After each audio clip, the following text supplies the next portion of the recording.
বাংলাদেশকে দেয়া $470 কোটি ঋণের চতুর্থ ও পঞ্চম কিস্তির অর্থ ছাড়ের আগে বাংলাদেশ ঘুরে গেছেন আন্তর্জাতিক মুদ্রা তহবিল IMF এর উচ্চ পর্যায়ের প্রতিনিধি দল। এরপর ওয়াশিংটনে শেষ হয়েছে সংস্থাটির বসন্তকালীন বৈঠক, কিন্তু অর্থ ছাড়ে মেলেনি পরিষ্কার কোনো সংকেত। এমন নানা যুক্তিতর্কের মধ্যেই শনিবার সকালে ফার্মগেটে বাংলাদেশ কৃষি গবেষণা কাউন্সিলে বাজেট বিষয়ক এক সেমিনারে অংশ নিয়ে প্রধান উপদেষ্টার বিশেষ সহকারী ডক্টর আনিসুজ্জামান চৌধুরী জানান, IMF শর্ত বাড়ালে ঋণ নেবে না বাংলাদেশ। আমি যদি ICU থেকে বেরিয়ে আসি তখন ওয়ার্ল্ড ব্যাংক এবং ADB এবং অন্যান্য দাতারা বলে যে না না না, ওখানে না থাকলে আমাদের টাকাও দেব না। আমরা মোটামুটি ওই ধরনের সিদ্ধান্তে আসছি। যদি তারা বেশি চাপাচাপি করে আমরা বলবো যে দরকার নেই।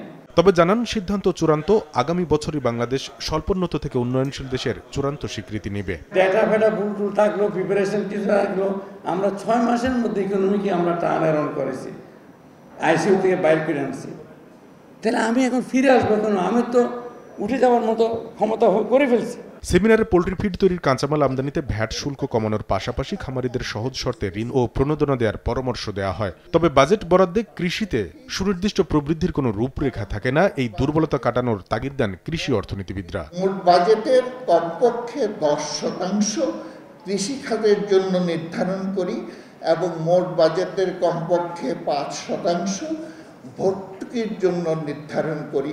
আশা করি আমরা যে আগামীতে 4 থেকে 5% হারে কৃষির উৎপাদন বৃদ্ধি করতে চাই, সেটা আমরা করতে পারব। কৃষকের শ্রমে ঘামে ফলানো ফসল সংগ্রহের পর সংরক্ষণ ও বাজার ব্যবস্থাপনার দুর্বলতার কারণে ক্ষতি হয় 40 থেকে 45%। কৃষিকে এগিয়ে নিতে আসছে বাজেটে বিপণন কাঠামো শক্তিশালীকরণে বিশেষ নজর চান কৃষিবিদরা। কামরুল হাসান সবুজ, সময় সংবাদ, ঢাকা।